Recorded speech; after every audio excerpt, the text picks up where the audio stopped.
Hi friends, welcome back to my channel. This is Shirisha. ఈరోజు ఒక useful టాపిక్తో మీ ముందుకు వచ్చాను. అదేంటంటే మనకి డ్రెస్సులు కానీ చీరలు కానీ ఇలా వర్క్ ఉంటాయి కదండి.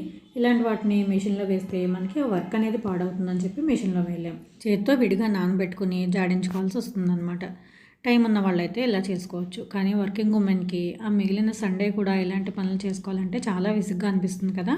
సో అలాంటి వాళ్ళకి టిప్ బాగా యూజ్ అవుతుందన్నమాట. ఇది ఫాలో అయితే కనుక మెషిన్లోనే మీరు ఇలా వర్క్ ఉన్న డ్రెస్సులు కానీ చీరలు కానీ ఏమాత్రం పాడవకుండా వాష్ చేసుకోవచ్చు. ముందుగా శారీ అంతటినీ కూడా ఇలా కుచ్చిళ్ళులా పెట్టేసుకోవాలన్నమాట.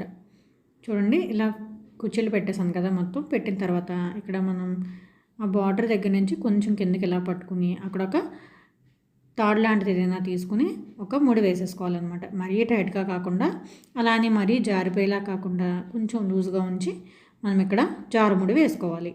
మళ్ళీ విప్పుకునేటప్పుడు కష్టం అవ్వకుండా. అలాగే దీనికి బ్లౌజ్ ఉంటుంది కదా, ఆ బ్లౌజ్ని కూడా మనం ఇలా హుక్స్ క్లోజ్ చేసుకుని దీనిలో వేసుకోవచ్చు అనమాట. మీరు ఏ బ్లౌజ్ వేసినా కూడా వాషింగ్ మిషన్లో ఇలా హుక్స్ అనేవి క్లోజ్ చేసి వేయండి. లేదంటే మిషన్కి కానీ వేరే బట్టలకు కానీ పట్టుకుని వాటిని పాడు చేస్తాయన్నమాట. ఇవి డిజైనర్ బ్లౌజులు, వర్క్ బ్లౌజ్లో అయితే చేత్తోనే వాష్ చేసుకోవాలి. ఇది వాష్ చేయడానికి మనకు ఒక బ్యాగ్ లాంటిది కావాలన్నమాట. దానికోసం నేను ఇక్కడ ఒక పాత చున్నీ చూపిస్తున్నాను. ఈ చున్నీని మధ్యలోకి ఇలా మడత పెట్టుకోవాలన్నమాట.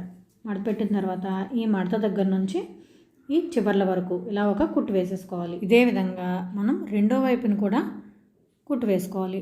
ఇలా ఫోల్డింగ్ దగ్గర నుంచి మొదలుపెట్టి చివర్ల వరకు. ఇప్పుడు ఈ మధ్యలో అడ్జస్ట్గా ఇలా ఉంటుంది కదా గ్యాప్, ఇది ఓపెనింగ్ అనమాట మనకి. ఇది మీరు ఏ క్లాత్ అయినా చేసుకోవచ్చు. నేను ఇక్కడ పాతది శారీ పల్చగా ఉంటుందన్నమాట, ఇది నెట్ లాంటిది.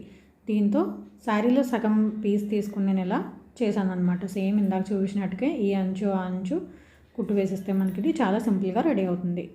మీరు ఓల్డ్ చున్నీస్ కానీ లేదంటే కొంచెం పెద్ద సైజు ఉంటే పిల్లో కవర్స్ కూడా ఇలా వాడుకోవచ్చు అనమాట. మీరు ఏమీ స్టిచ్ చేయక్కర్లేకుండా పిల్లో కవర్లో వేసి కూడా వాష్ చేసుకోవచ్చు. కానీ చీర అయితే మనకి కొంచెం పెద్దగా ఉన్న సంచి అయితే కనుక కొంచెం బాగా వాష్ అవుతుందని చెప్పి నేను దీనిలో వేసాను అనమాట. ఇప్పుడు ఈ సంచి లోపల మనం ఫోల్డ్ చేసి పెట్టుకున్న శారీ వేసేసుకోవాలన్నమాట. శారీ బ్లౌజ్ రెండు వేసుకుని ఇలా చివర్లో ముడి వేసేసుకోవాలి. మీకు చిన్న సంచి అయితే కనుక పైన తాడుతో కట్టుకుంటే సరిపోతుంది. దీన్ని నార్మల్గానే ఇలా మెషిన్లో వేసేసుకోవాలి. ఇదే టెక్నిక్ మీరు ఇన్నర్స్ వాష్ చేసుకోవడానికి కూడా వాడచ్చు అనమాట.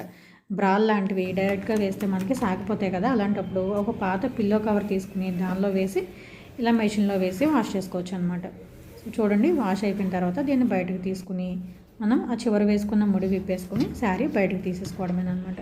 మీకు ఇది వేరే వాటికి తగులుకోకుండా అలాగని గట్టిగా ముడుచుకుని పిండుకోకుండా ఉంటుంది కాబట్టి ఎక్కడ వర్క్ అనేది పాడవదనమాట. సో ఈ టిప్ మీకు యూజ్ అయిందని అనుకుంటున్నాను. వీడియో నచ్చితే లైక్ చేయండి, అలాగే ఫ్రెండ్స్ అండ్ ఫ్యామిలీ మెంబర్స్కి షేర్ చేయండి. మరిన్ని వీడియోల కోసం keep watching my channel. Bye friends.